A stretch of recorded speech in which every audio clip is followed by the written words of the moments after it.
Whenever you think of the Minnesota Vikings, you usually think of players like Kirk Cousins, Dalvin Cook, Adam Thielen, Justin Jefferson, and even occasionally CJ Ham and Irv Smith. And on the defensive side of the ball, you usually think of players like Danielle Hunter, All-Pro linebacker Eric Kendricks, Anthony Barr, and Harrison Smith. And very rarely do you think of anybody on the Vikings offensive line, and rightfully so for the most part, might I add, as usually whenever you hear the Vikings offensive line being brought up in discussion by fans and analysts alike, it is usually saying how they give Kirk Cousins little to no time to throw the ball, and that if Kirk Cousins had an offensive line, the Vikings could potentially make a deep playoff run. Well, that is partly true, and in today's video, we're going to be breaking down film of one of the most underrated players in the entire league, and it is right tackle Brian O'Neill. Brian O'Neill was a second-round pick in 2018 from the Minnesota Vikings, as he came out of the University of Pittsburgh that year, and over the past 3 years, he has put together some very impressive tape, and I do think he will be headed to his first of hopefully many Pro Bowls in 2021. But before we dive into Brian's film and what makes him so good, please like the video and subscribe to the channel, as each only take a second to do, and it would be very much appreciated. Now let's begin. The first play we are going to break down is a 2-yard run by Dalvin Cook, and what I want to show is a good veteran move by Brian here to take Khalil Mack out of the play. Khalil is a beast by every definition, as there were certainly some reps where he beat Brian to say the least, but conversely there were some reps where Brian beat Khalil, and this is one of them by playing a game within the game. So when we watch this play, Brian will initially push Khalil, and once he does, he grabs the inside shoulder part of his jersey and makes it so Khalil can't go anywhere. Now, Mack is a veteran and knows the tricks of the trade and realizes what's going on, which is why at the end of the play, he is indeed motioning towards the refs for a holding call.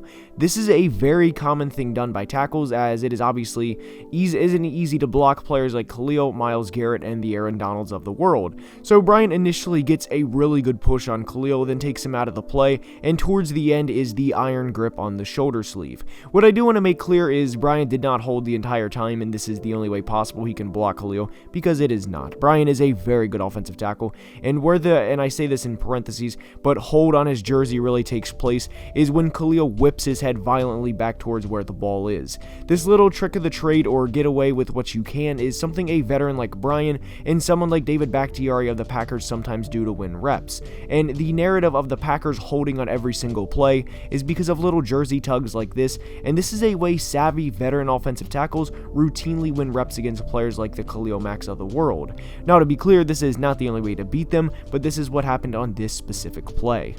Now, the next play we are going to show is a solid rep for Brian against 3-time Defensive Player of the Year award winner J.J. Watt. Now, J.J. ends up making the tackle on a hustle play, but what I do want to say is Brian essentially takes him out of the play before, yes, Kirk Cousins scrambles and brings J.J. back in.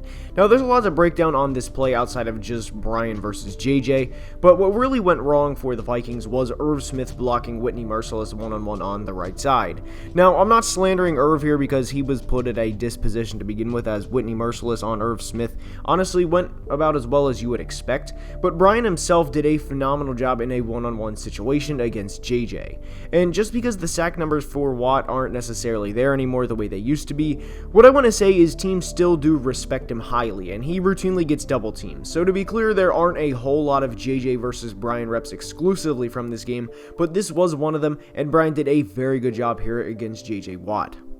And the next play we are going to break down is Brian against Derrick Brown of the Panthers. Now, Derrick was drafted 8th overall to be a defensive tackle, but they lined him up everywhere. And what you'll see here is Brian's going to throw a punch with his left, and what's going to be critical about this, or key for him, is he doesn't lose his center of gravity. And I don't want to dumb down the offensive line position, but really a big thing about being a good offensive lineman is being strong while being able to throw punches. And, anyone can throw a punch and have their whole body kind of just, go anywhere, right? But the thing is keeping that center of gravity, staying balanced, and having someone that's 300 pounds run at you and being able to stay level, right? And that's what Brian does here. He throws a punch with his left hand and hits Derrick on the outside shoulder pad, and it hits Derrick pretty good. He stumbles back, and you can see him stumble back because of the sheer force from the punch from Brian's left hand here. And it was a very good rep for Brian. Eventually, the right guard came over, but that had little impact on the play, as at that point Kirk was throwing the ball to Dalvin out in the flat.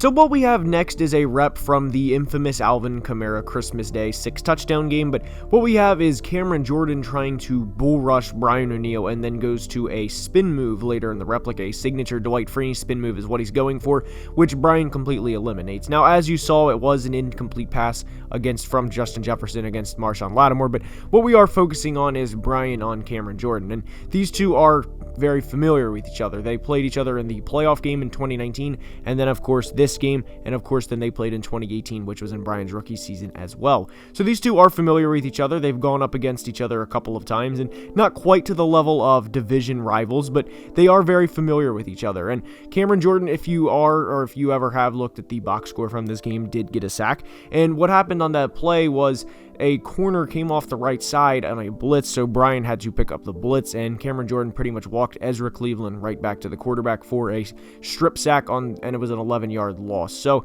if you do want to, go back and say, oh, well, Cam got a sack, well, we'll go ahead and show it right here, and he walked Ezra Cleveland, the rookie guard, right back into Kirk's lap, not Brian O'Neill. Not to say Cam didn't win a couple reps against Brian, because he certainly did, but like J.J. Watt, there was not a lot of one-on-one, simply due to the sheer respect that the Vikings showed Cameron Jordan. So the next play we are going to show is honestly one of my favorite plays of Brian for the entire 2020 season, because it shows a lot of what he does in one play. Granted, the end result was a sack, and we will get to that and why it ended like that, but it shows Brian's work ethic, it shows how good he is, and it shows his commitment to the game in terms of the preparation. And what we're going to watch here is Brian is going to have a one-on-one opportunity with Vic Beasley, formerly of the Atlanta Falcons, and in 2020 played for the Tennessee Titans. Now, Vic, if you know anything about him, is a bit of a one-trick pony in terms of his pass rush and what he brings to the table. He is a speed rusher by definition, and that is what he does. That is pretty much all he does. He had 15 sacks one year, led the league, and pretty much the NFL figured him out since.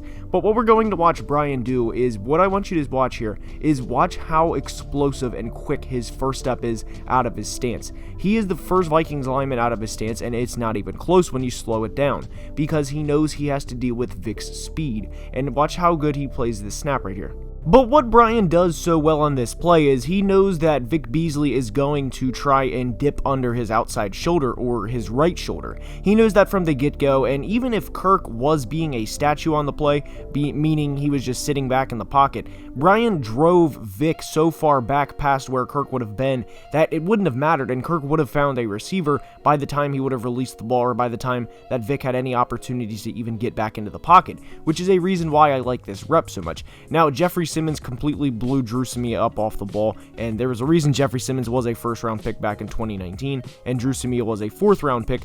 But what I'm saying is Brian knew immediately that he was going to have to face a speed rusher, which for offensive tackles, especially the big boys like Orlando Browns of the world, for example, that can be very stressful for them because they know speed is coming and they know how fast they got to be out of the snap, and you see it with the anticipation that Brian has from the snap as he's the first lineman to get off. You see what he's dealing with, he knows what he's dealing with, and he executes it to perfection.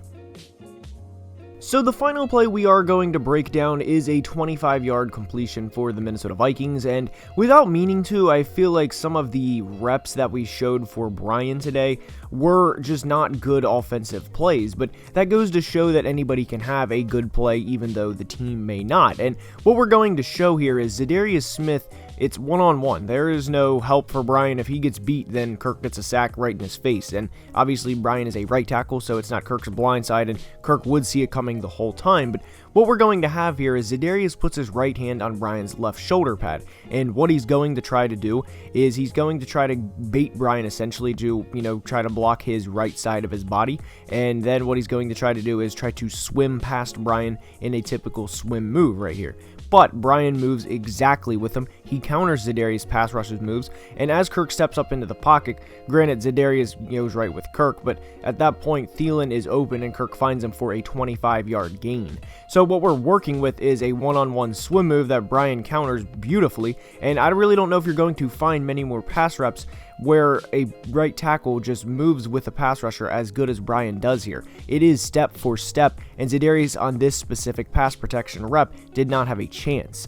Now, that is all I'm going to have for today's video. I hope you enjoyed the first film breakdown, and I really wanted to show Brian some love because he is one of the most underrated tackles in the league, and as you can see by the video title, I do think he will be in the Pro Bowl either this year or next year at the latest, and I do think Vikings fans at times kind of take Brian for granted because he is a stud of an offensive tackle, and I really do hope you guys enjoyed today's video. And anyways, that is all I have, so until next time, if you ever have a video suggestion or a player you'd want me to break down, please let me know, and until next time, have a great day. Love you guys. Deuces. Peace.